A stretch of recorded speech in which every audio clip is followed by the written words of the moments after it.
Yeah. Right. We're going to have a video running, and it'll bring down just a small selection of some work that I've done over the 48 years that I've been in the film industry. So I'm going to talk for about half an hour, and then we're going to take it over to Q&A. So you get to ask me questions you want about whatever film you want to that I've worked on. Can we start running the video then, please?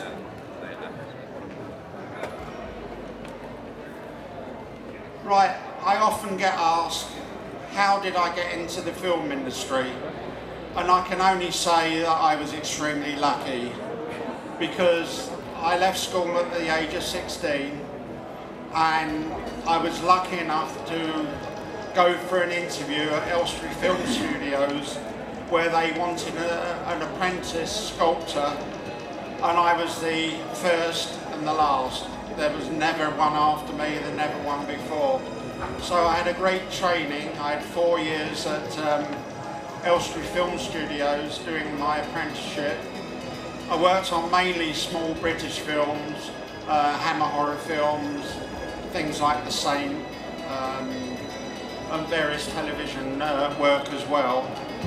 I would also go to college 2 days a week and 2 evenings doing life drawing, life modelling, wood carving, letter work and so on. But when I come out of my apprenticeship, the film industry in England was in a really poor way. And the day I come out of my apprenticeship, I was made redundant, thinking that I wouldn't work as a sculptor again, but luck was on my side. I went outside to a company in London that had been going for 100 years, and they did prestigious work all over London. I spent 3 years there. I'd work unvowed at the age of 20 by the Queen of England. 22, I'd work unvowed by the Queen Mother. So I was lucky to hone my skills through that period. And at the age of 23, I had a phone call from the old guy that I trained under at Elstree, saying would I like to start on a film that was going into Elstree, and they needed someone to sculpt some strange figures. Well, unbeknown to me, it was Star Wars at the time, but I went in. Initially they said they didn't know what I could do, and they said, well, there's 6 weeks work here for you. So I said, yeah, fair enough, I'd still like to come in and do it. I ended up staying the whole film. But my first job that I started on was the stormtrooper armour. And because there were so many stormtroopers on the film, there was 50 suits they had to make. It was decided that they were going to vacuum form them because of the time restraints, that they didn't have enough time to cast all those suits in fiberglass. So what I did actually, I did the whole suit in different sections, that one section married into another. And I started off with a plaster model, 5'10" high, and I knew that it would fit on, because of the gaps I had, it would fit on anyone from 5'8" to 6 foot. If you're above 6 foot, the gaps would become so wide that it wouldn't look right. And if you're below 5'8", the gaps would become so small, or they'd overlap and it wouldn't work again. But they managed to find all the people of that sort of size and frame and height to be in the suits. They weren't exactly that wonderful. If you really stop the film in places, you see the legs coming apart and all that sort of thing. But at the time, it was, and the time restraints we had, it was the best that could be done, and they looked great on film. But when I'd finished the Stormtrooper, John Barry, the designer, came in to see me, and he said, we've got another character for you to start. And the character was Darth Vader. Little did I know that Vader was going to become so iconic and is known throughout the world. But at the time, he said, well, you go down to see John Mullo, the costume designer, he's got a small drawing for you. And I had a small drawing about so big, just a line drawing, simple, from one angle, and that's what I did Vader from. I was told that Vader had to look sinister, he was a villain. And that's what I went from, basically. They moulded Dave Prowse, who was in the suit for the first 3 films, and presented me with a plaster Dave Prowse. So I had him standing there, full size, and I decided, because I was starting with the mask and the helmet, I would actually cut the plaster across the shoulders and put it on the modelling stand so I could work at night sight. And I started by initially doing the mask. I did the mask with a back and a front, but Dave Prowse was so claustrophobic in it that they discarded the back and just had the front of the mask and the helmet. It didn't matter because you can't see the back anyway. But Dave has said since that he was so claustrophobic in it that as soon as they stopped filming at any time, he would take the mask off and wouldn't put it back on till they wanted to shoot again, so that he could feel free while he was waiting for them to film. But after doing the mask and the helmet, I did the rest of it to Ralph McQuarrie's concept art, which was the chest armour, the shoulder bells and the shins. I finished, after that, Liz Moore, who had been on the picture for the first month and had been on it before me, had been sculpting various C-3POs, but she was nearly at the end when she decided to leave the picture. She wanted to go out to be with her boyfriend. He was working on a film called A Bridge Too Far in Holland, a war film. And while she was there, she actually did the Stormtrooper helmet. But anyway, when she left, I finished C-3PO off. I did all the finishing work, making it much sharper than it was, and slight alterations. The last 2 characters I did were the Death Star droid and CZ3, and you see them in the Sandcrawler when they're selling the droids going from town to town, and the Death Star droid, you see it walking around. They did use it in a later film as well as RA7, a black one, you see it walking through the corridor. And the other one was CZ3, which was a strange droid that was sitting down against the wall in the Sandcrawler. You also see it walk down to Mos Eisley, the cantina set. And Tony Daniels was in that one, and, who was in C-3PO, and he said he loved being in that suit, he loved it, which was nice. But at the end of Star Wars, I was a little worried, would I work in the film industry again? But pretty much straight away I went and worked on a film called The Eagles Landed. That was a war film, and I did some figures and that for that. And soon after that I had a call again from the guy that I worked under. Liz had decided that she had come back and then decided to go back out to Holland. So I had a call, would I go out to Budapest in Hungary to work on a film called Prince and the Pauper.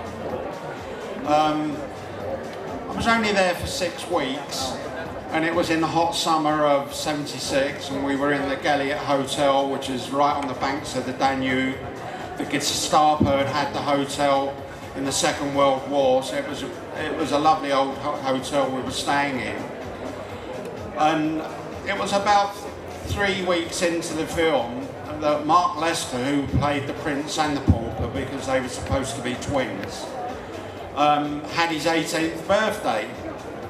And they set up a long table up in the restaurant, and you've got this small orchestra playing, and Mark Lester had his girlfriend sitting next to him, and Oliver Reed decided to come in, and for his birthday, 18th birthday, he walked in with a prostitute. Mark Lester's face was a picture. He went as red as can be, and his girlfriend was embarrassed as well.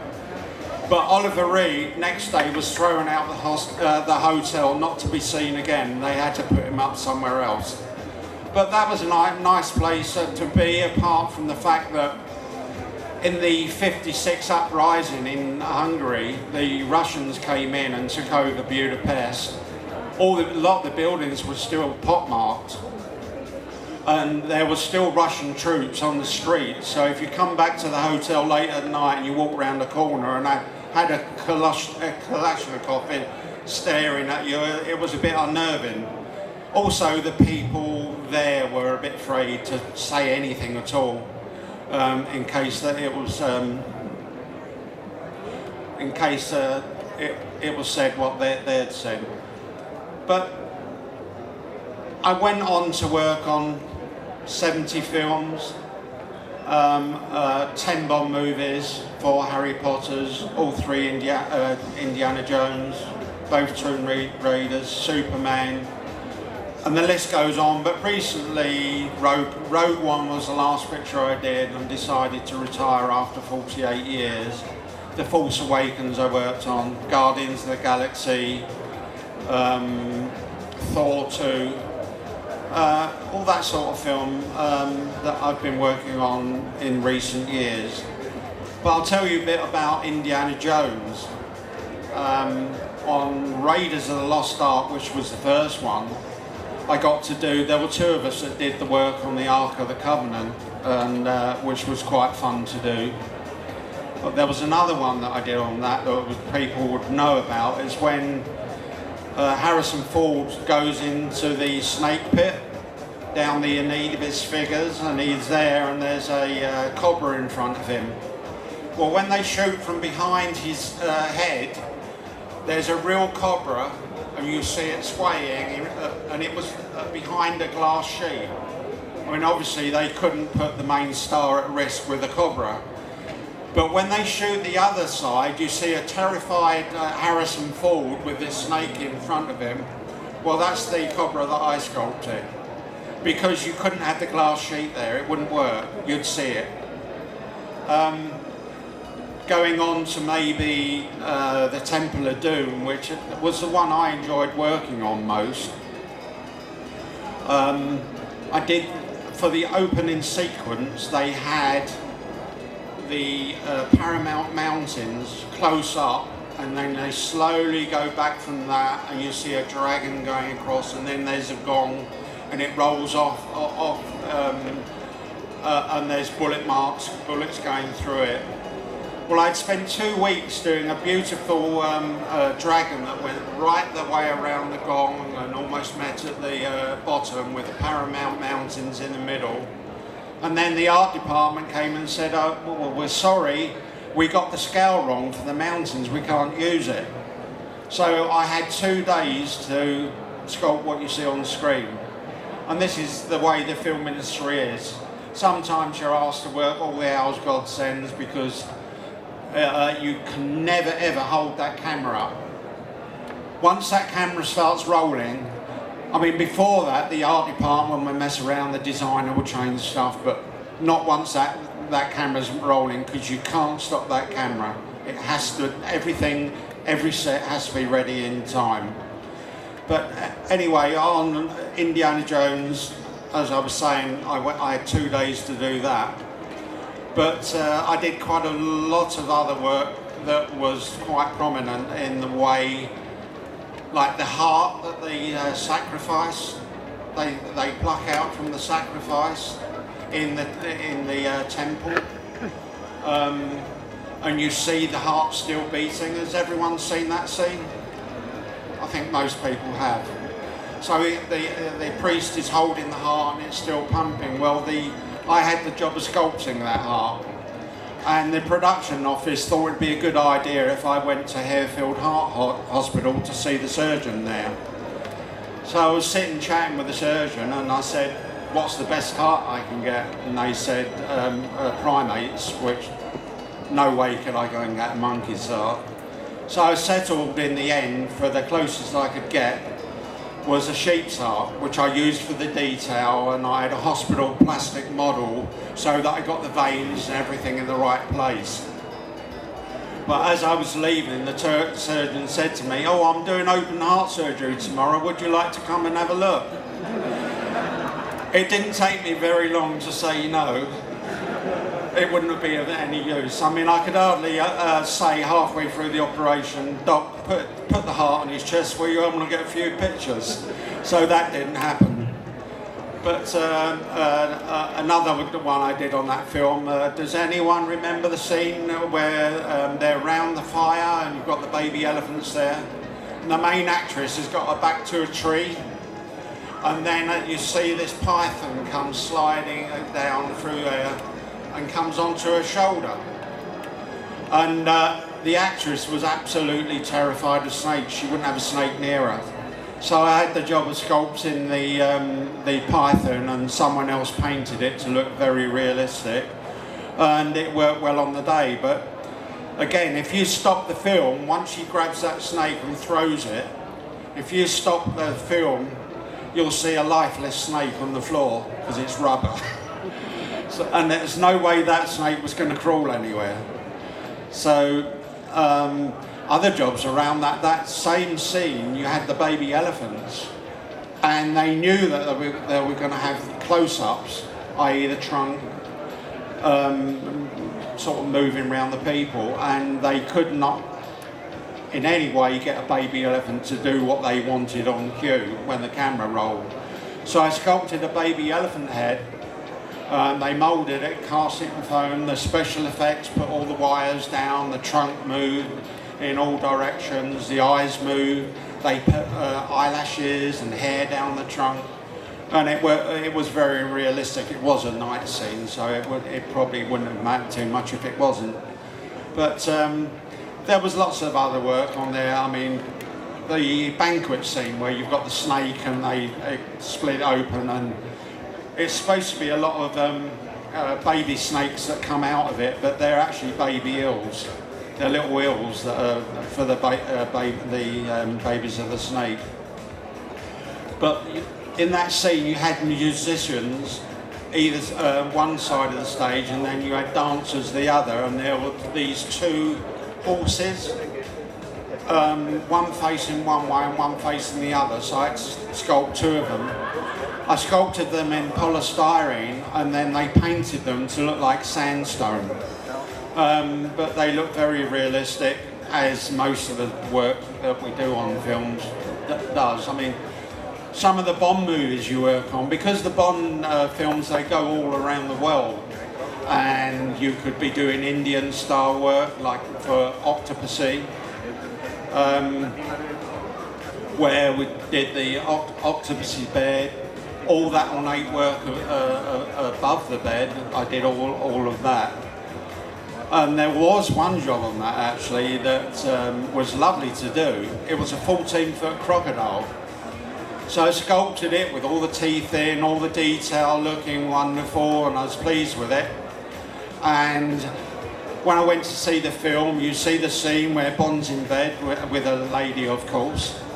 And the yo-yo saw comes down, slices through the pillow, misses his head.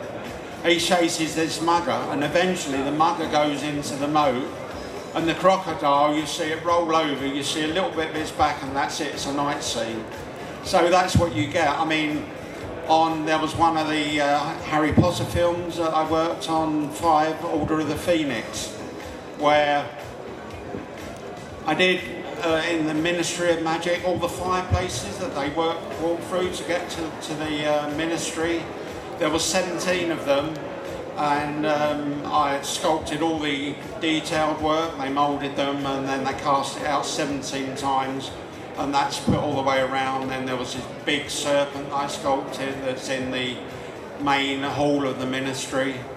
There was a goblin I did there was some huge figure there, a centaur. I suppose the younger members here that know the Harry Potter films, young lady there that had a photograph earlier, you would know that scene where the figures and that are. But the point I was coming to was I did all this where they go through to live. I did all this really ornate work for an iron gate that was all painted gold, and you don't see it. They never filmed on it. So occasionally you get paid for doing the work and you have the fun of doing the work, but it's not seen on screen. And that's what's so nice about Vader, and that it's always up front, it's in focus, whereas you can do a lot of background work.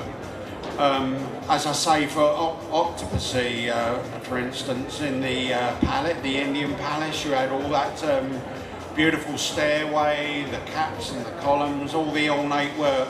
That's all on the stage at Pinewood. But if you think it's in India and it's a palace, then we've done our job, and that's what it's all about. It's making everything look as authentic as it can possibly be. Oh, this film you're seeing there is Alexander the Great. Not a wonderful film, but the work was fantastic to work on. And I went up to study this style at the British Museum before really commencing on the film. And it's very different, and I'm glad I went up there because it makes a difference of making the work look authentic or not. It looks as though it's standing free, doesn't it, the work? On the panels. Well, actually it's not. The work, the figures are at the same level as the ground. But what you do is you slowly angle the ground into the drawing and the figures, and they appear to stand out, whereas Egyptian work, you draw it on and you actually do a V-cut and you round it in, so the ground is obviously above. So it's a difference in the styles, but knowing how it was done makes all the difference of making it look authentic.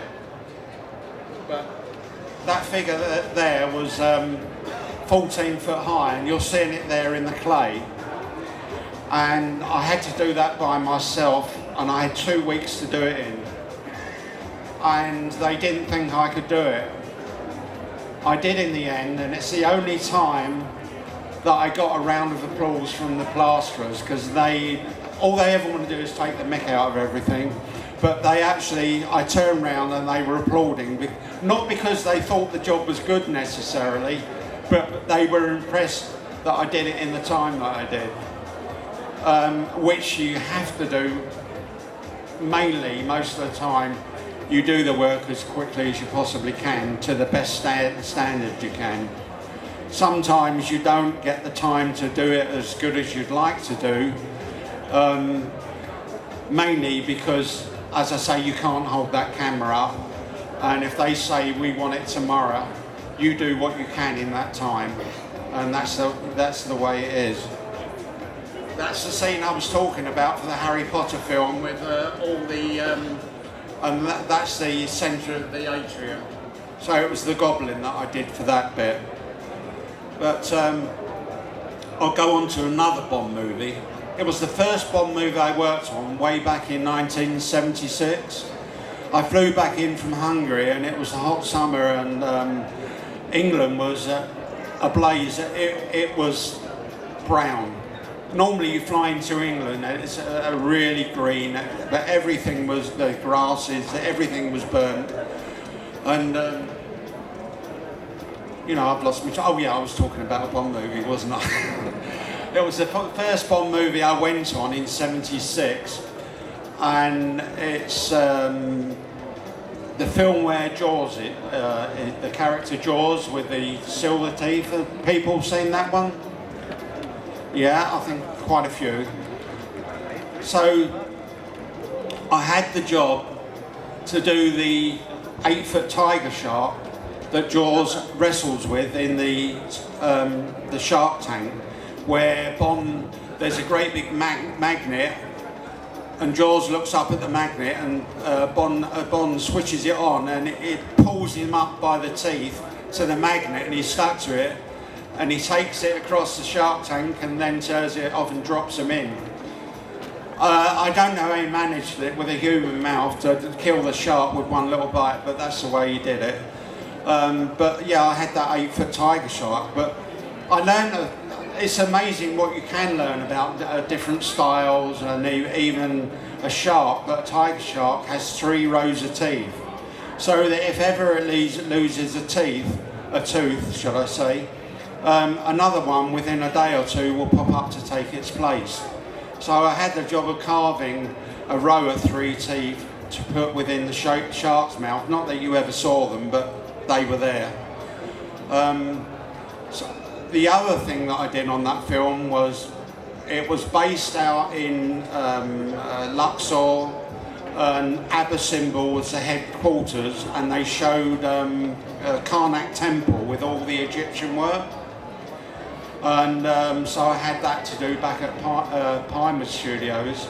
But funny enough, in 2004, I worked on a BBC thing about Egypt and how all their antiquities were plundered by us and the French.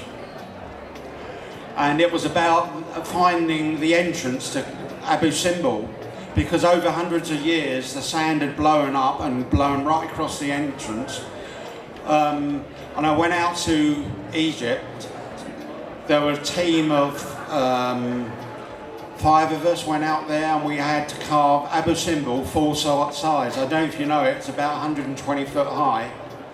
And we carved 2.5 figures from the down to the knees and up to the neck, and all the detailed work at the entrance for when he finds the entrance. We carved it all in polystyrene. We had a month to do it in, plus a lot of individual panels, Egyptian panels to do for the interiors. Funny enough, it was only about a week after we left, they had to clear that figures away, and we'd left a variac with them. They tried to cut the polystyrene and the foam far too hot, and they set light to the whole thing, and there were black smuts all over Luxor and the surrounding district for some time. Again, I mean, if we'd have been there, it would have been done properly, but they didn't really know, you can't blame them. But, that job there, that's for Thor 2. In fact, the mirror room, not the mirror room, the throne room in Thor 2, they called it my set because I did so much of the architecture, the ornate work on it. But that panel that you saw, they thought they'd set me up against the 3D printer. And I did it in clay and aged it all, you know, so it all looked as aged like the designer wanted it.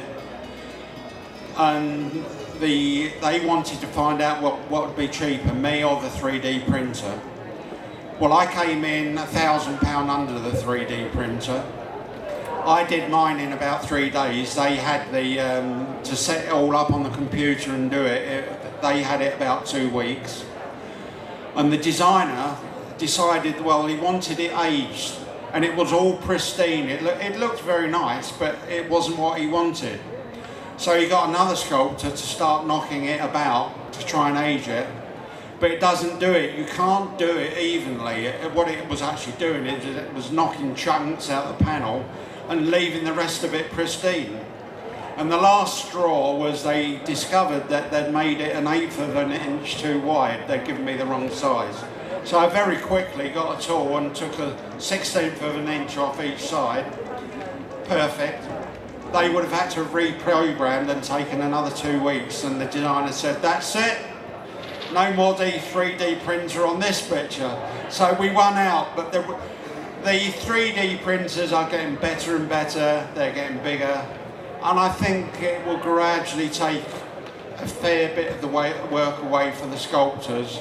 But I think they'll still always want sculptors in the industry, but I probably finished my career at the right time, I think, and leave it to the youngsters to graft on great big trees or rock sets or whatever they're doing. Because, as I say, the 3D printer will take some of the nicer work away.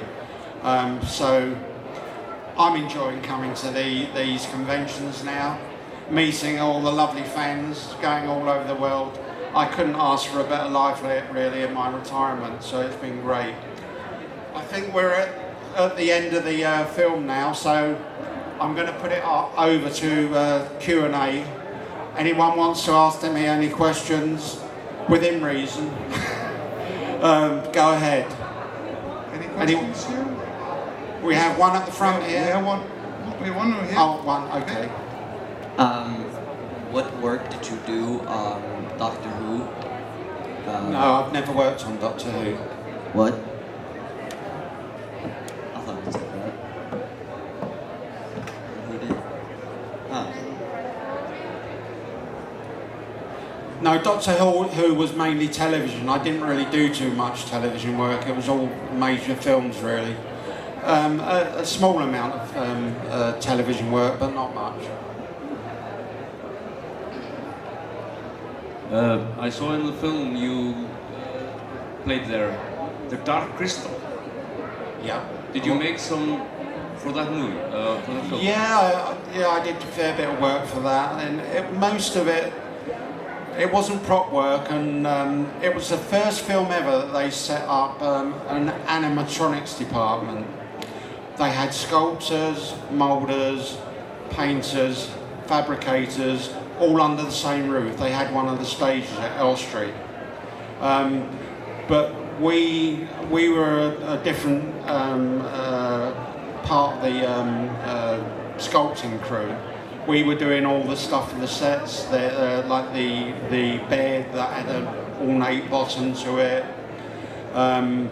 The set with the mystics where they walk around the boardwalk, there's like all these stone columns going up, that was another one. There were other sets where there was a lot of work done in situ, ornate work on the walls and that. So it was all that sort of work. Yeah. I also noticed the film Crow. Crow, yeah, I was on that. I think that was the longest film I ever worked on, actually, Crow. And there was one job on that I did the model for it. It was a 70-foot snake. And I did the model an inch to the foot, and they loved it. And it had a woman like coming out from the curls of the snake.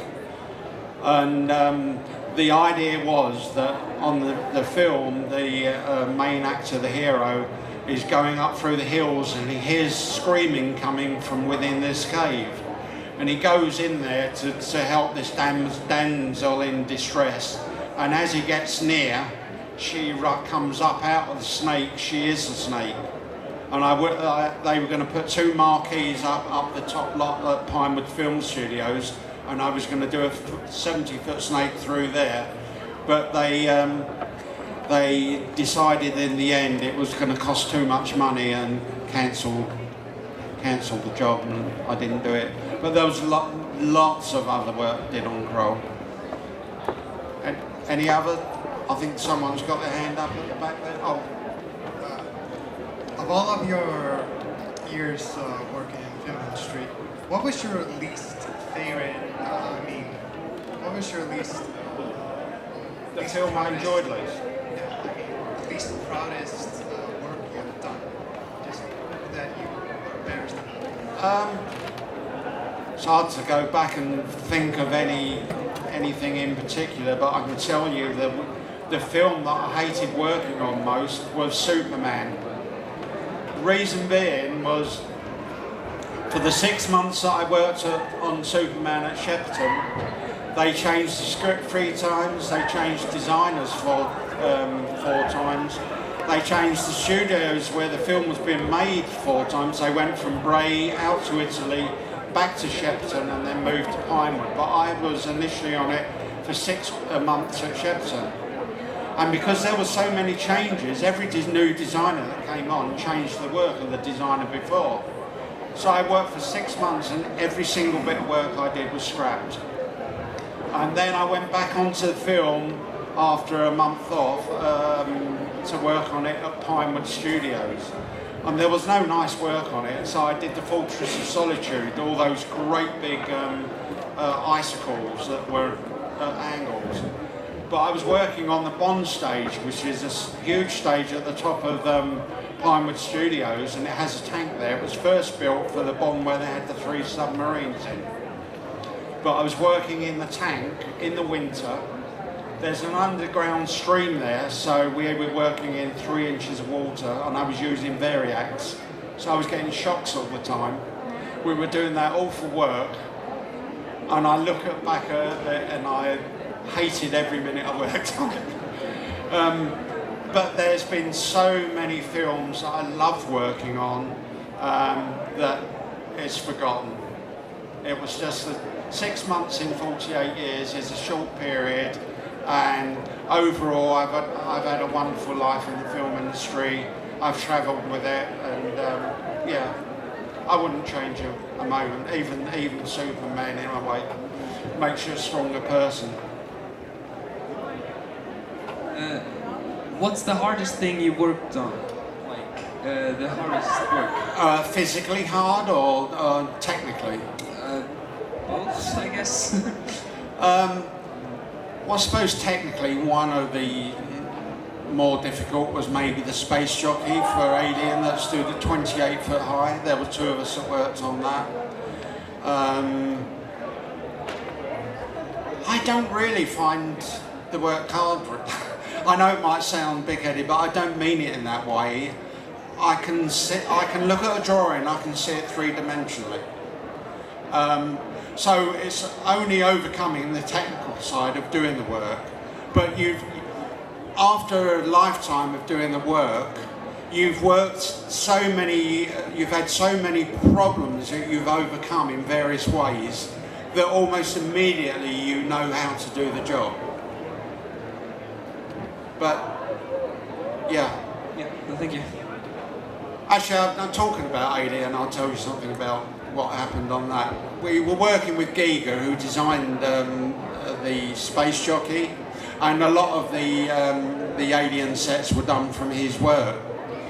Well, we did the space jockey, and that was straightforward because he'd done a brilliant design for it, airbrushing, and he was so clever. His work was so three-dimensional that it was fairly easy to work from, apart from the technical side of achieving what was wanted. But we were up on H stage, which is called the silent stage, and we were going to start the entrances to the spaceship. And Peter and I were standing there, and Giga walked in with some top shelf magazines. There are youngsters here, so I won't go on, but close up of females. And he left the stage, and we looked at each other and we said, there is just no way we can do what he's asking us to do. So what you see on stage is on the film is a stylized version. And with a lot of his work, that had to be done, it had to be changed for those reasons. Hello, I heard that you worked on all the Indiana Jones movies, right? You worked on all of the Indiana Jones films? The trilogy, yeah. Yeah. What did you do in Last Crusade? In the third one, what? Third one, I didn't do any really nice work. We did, another guy and I, we priced some of the work up, and then I went in to work on a film where all the collapsing of the rock work and that, and there was a great big piece of rock going across. I just went in for a month and did that. Not a brilliant piece of work, apart from the fact that you believe it's a great big piece of rock, really. But there was a time when, there was a scene near the end where the Ark of the Covenant, and you've got the German soldiers there, and they open the lid, and a lot of them they're all destroyed. Well, that was a rock set we had to do there. And funny enough, we were working over, there were three of us on that, we were working overtime one night, and we'd stopped for tea, and I told them about a prank I'd pulled on Alien. And we decided that we'd do some baby rabbits and put them around the set. So we drew a rabbit that big one end of a block, and another one that end at the other end of the block. And if you cut in unison, so you're cutting faster on the big one and slower on that, but you reach the same point in the detail. So we had 8 foot of rabbits going from that size down to that, and then we sliced them all up. And we put them around the set, and the guys that were working on the set came in the morning and thought it was hilarious. But Norman Reynolds, who had been the designer on 2 of the Star Wars films, came in. He was not impressed. He never said a word to us, but the look on his face was enough. So as soon as he left that stage, we tidied them all away and got on with our work. Anyway, that's something else I've chucked in there, but another question? Since you worked on Dark Crystal and Alien, and both those had very exotic and, well, alien designs, which movie or aside of those movies had the most exotic work that you had to do? What, in the way of space films? Well, just, you know, also Dark Crystal, just more of a fantasy, just in terms of exotic designs and stuff. Which one do you think was the more, I guess, creatively engaging for you? I'd have to say Star Wars, because doing those characters are up front. And as I said earlier, I'm travelling the world and meeting people now because of Vader. So yeah, without a doubt, it'd be Star Wars. But I've done some very intricate work over the years. Hi, I'm trying to understand the materials that you work with. Does everything you sculpt start in clay, or what other materials do you start with? Well, mainly for fine work it's clay. For the big work, it's polystyrene. Like there was another Bond movie, GoldenEye, where you have the statue part with all the big Russian statues in.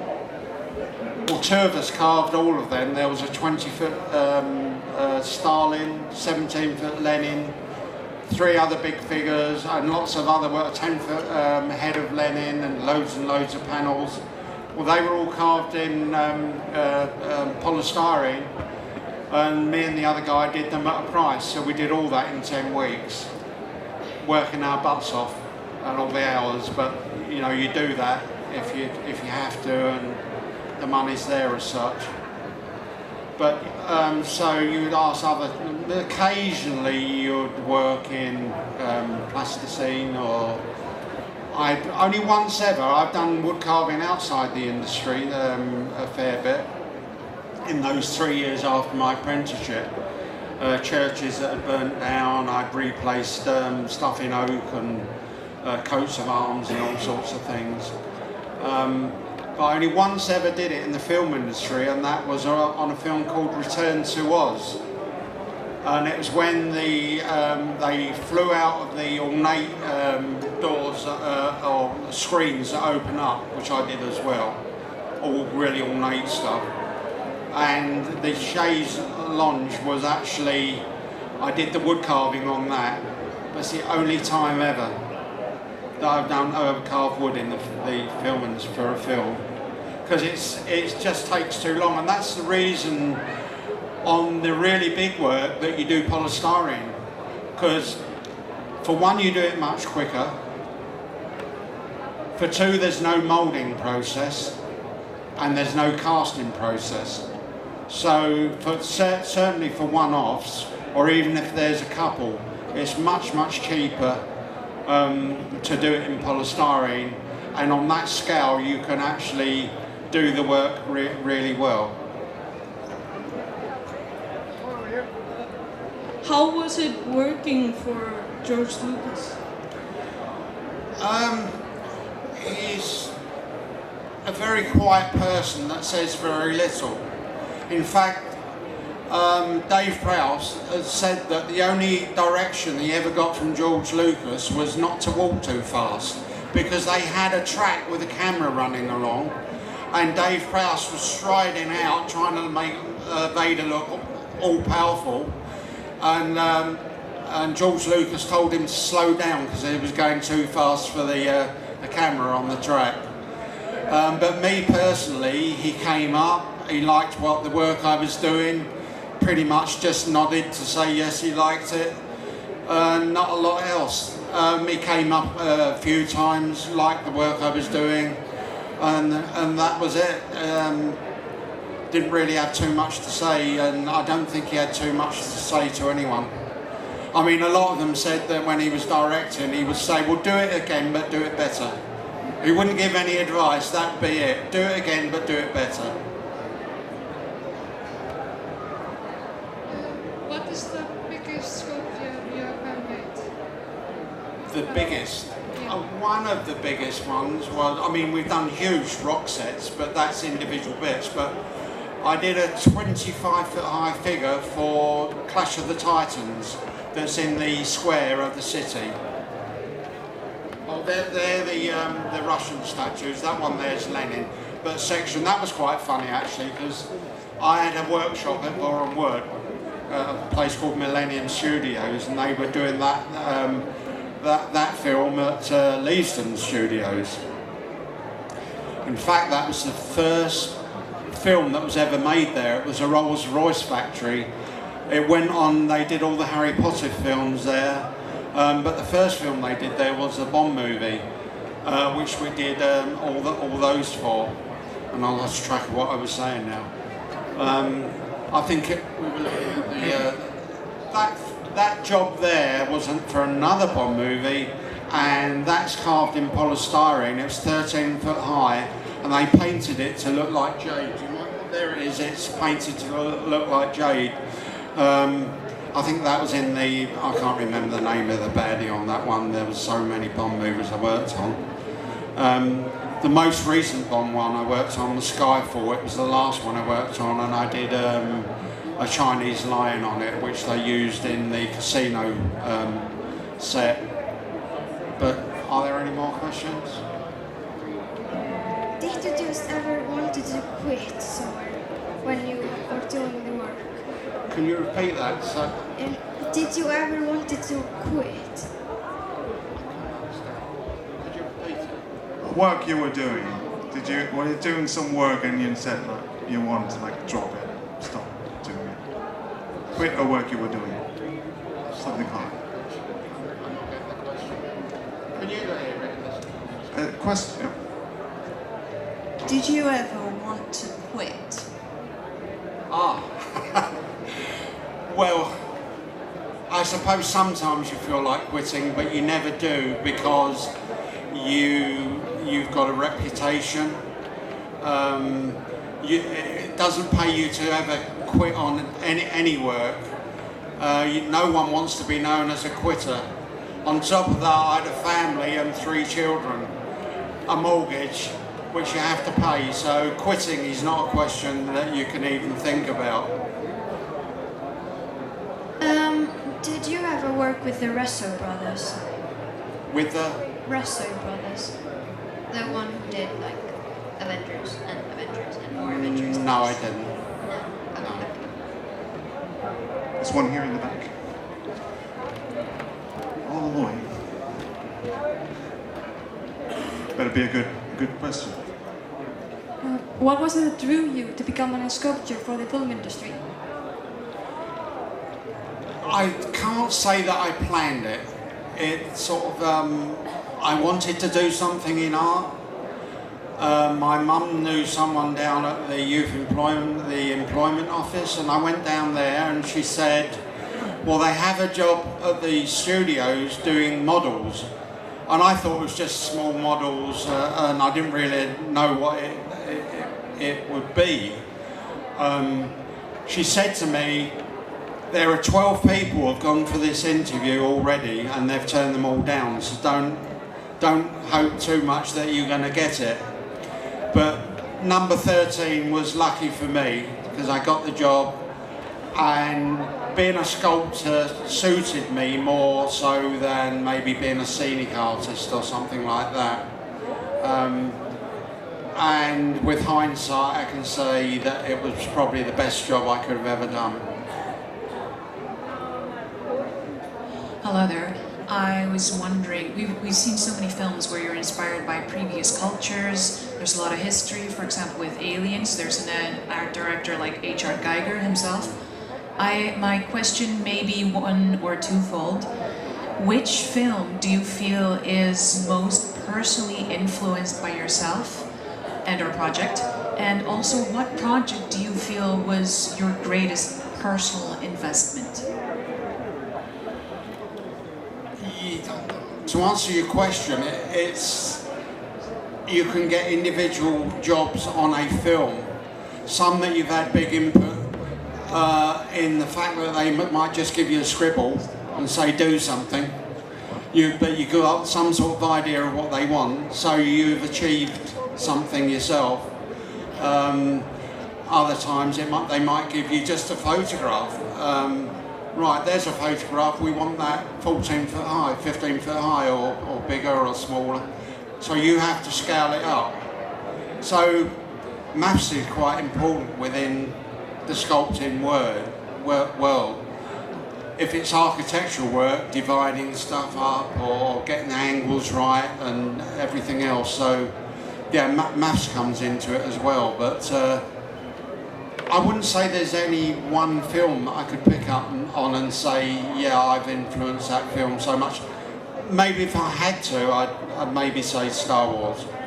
Because if you're doing a period picture, they normally come up with a picture for you to scale up or whatever. They don't usually come up and say, oh, give me an Egyptian panel, go and sort it out yourself.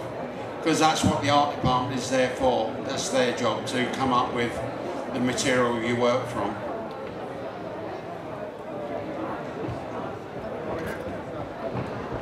Of all the films you've worked on, which one do you think came out the best? Which one do you think came out the best?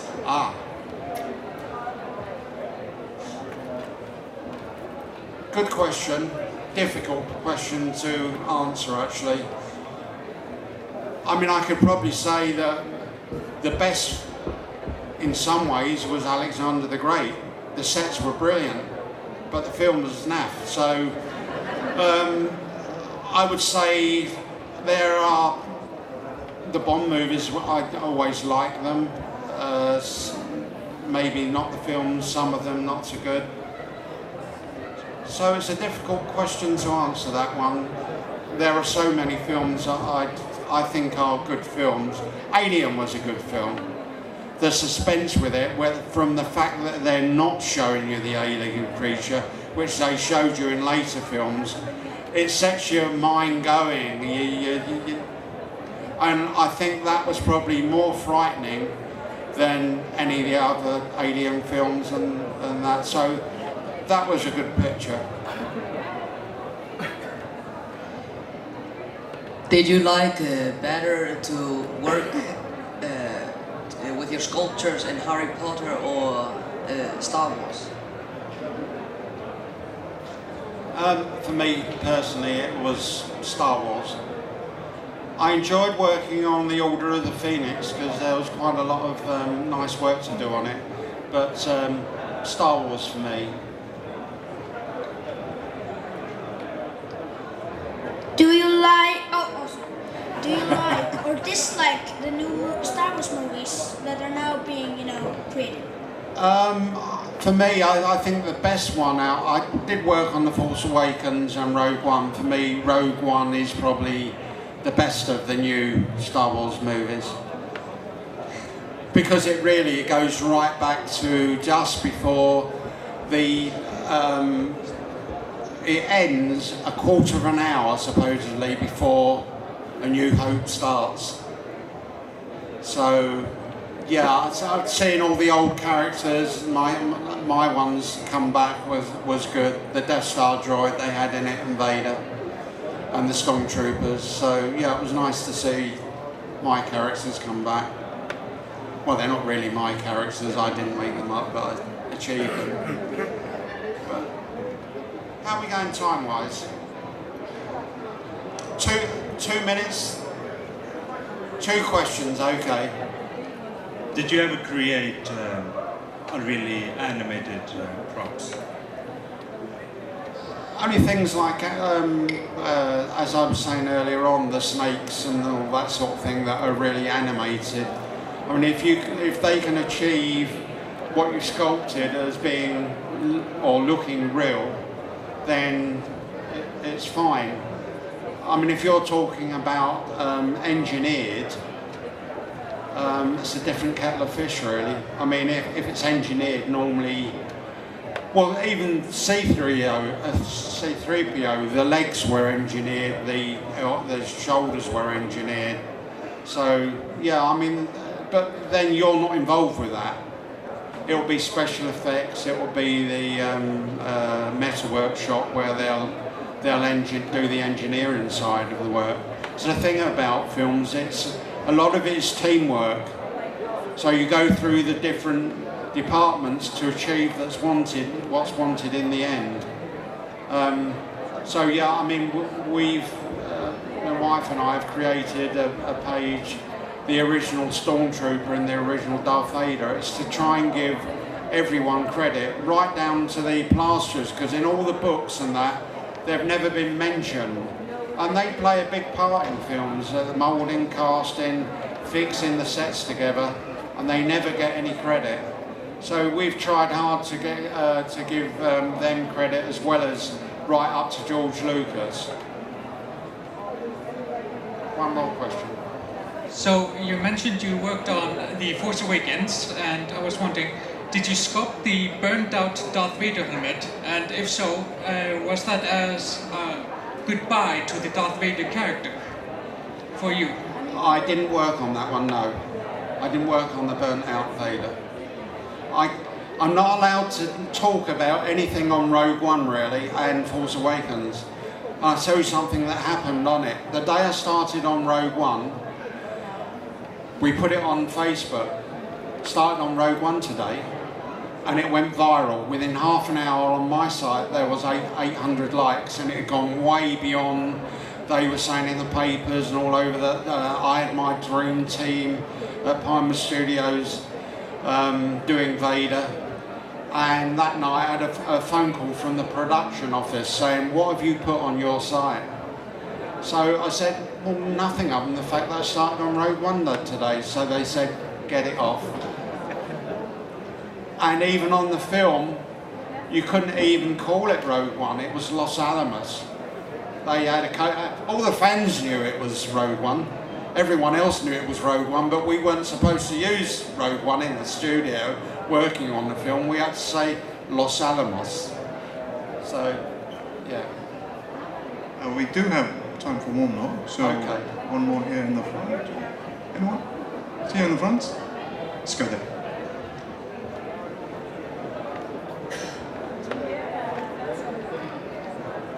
So, in the Guardians of the Galaxy, what did you do there? Guardians of the Galaxy. One of the spaceship, and I can't remember the name of the spaceship at the moment, it's the organic spaceship, and you see the actors come running out the back. So we had to do the whole back of that spaceship, and there was a team of us on that. I did the cockpit chair and all the front of the spaceship, and that's all that was sculpted on it. The rest was CGI. So CGI was used for making from the back of the spaceship to the front up, and the flying of it and so on. And there was other work, ornate work on it and that.